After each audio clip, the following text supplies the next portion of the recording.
The common reasons for the tin not full on the PCBA proofing. 1. If the solder paste. The use of flux wettability cannot meet the standard.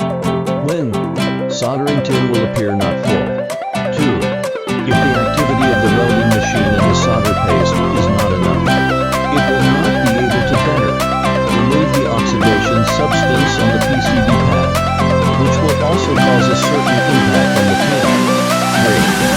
If the PCBA processing flux expansion rate is very high, there will be easy to empty Guangdong phenomenon.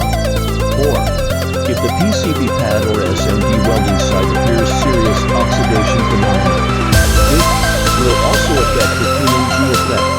5. If the solder paste used when welding is too small, it will also make the paint is not full enough. There is a vacancy. Everything changes. This point as long as the experienced operator will not appear this mistake. 6. If the